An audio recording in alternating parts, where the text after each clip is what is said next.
महाराष्ट्र में चर्चित अशोक खरात मामले को लेकर राजनीतिक माहौल गर्मा गया है और इस मुद्दे पर शिवसेना नेता संजय राउत ने कई गंभीर सवाल खड़े किए। राउत का कहना है कि यह मामला केवल एक व्यक्ति तक सीमित नहीं बल्कि इसके पीछे एक बड़ा और संगठित नेटवर्क होने की आशंका है। उनके अनुसार अशोक खरात के संपर्क में कई प्रभावशाली लोग, जिनमें राजनीतिक नेता और मंत्री भी शामिल हो सकते हैं, जुड़े हुए थे।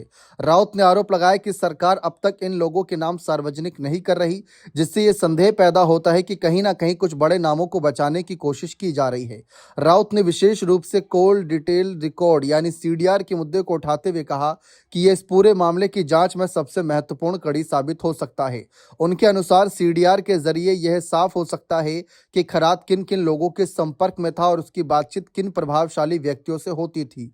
उन्होंने सवाल किया कि आखिर इस महत्वपूर्ण जानकारी को पूरी तरह सार्वजनिक क्यों नहीं किया जा रहा और क्या इसके पीछे कोई राजनीतिक दबाव काम कर रहा है। राउत का मानना है कि सीडीआर की निष्पक्ष और गहन जांच की जाए तो कई चौंकाने वाले खुलासे सामने आ सकते हैं। इसके अलावा राउत ने इस मामले की तुलना अंतर्राष्ट्रीय स्तर पर चर्चित एप्स्टीन केस से भी कर दी। उन्होंने कहा कि जैसे उस मामले में कई बड़े और प्रभावशाली लोगों के नाम सामने आए थे, उसी तरह ये केस भी महाराष्ट्र में एक बड़े स्कैंडल का रूप ले सकता है। उनके इस बयान से यह संकेत मिलता है कि वे इस मामले को बेहद गंभीर मानते हैं और इसे केवल एक आपराधिक घटना के रूप में नहीं बल्कि एक व्यापक साजिश या नेटवर्क के रूप में देख रहे हैं। राउत ने राज्य सरकार पर, फडणवीस सरकार पर निशाना साधते हुए कहा कि जांच की प्रक्रिया पारदर्शी नहीं दिखाई दे रही। उन्होंने सवाल उठाया कि अगर सरकार के पास छिपाने के लिए कुछ नहीं है तो फिर सभी तथ्यों का खुलकर सामने क्यों नहीं रखा जा रहा। उनके मुताबिक जनता को सच्चाई जानने का पूरा अधिकार है और इस तरीके के मामले में पारदर्शिता बेहद जरूरी है। अंत में संजय राउत ने इस पूरे मामले की निष्पक्ष और स्वतंत्र गहन जांच की मांग की। उन्होंने स्पष्ट रूप से कहा कि चाहे कोई कितना भी बड़ा प्रभावशाली व्यक्ति क्यों ना हो, अगर उसका नाम इस मामले में सामने आता है तो उसके खिलाफ सख्त कार्रवाई होनी चाहिए।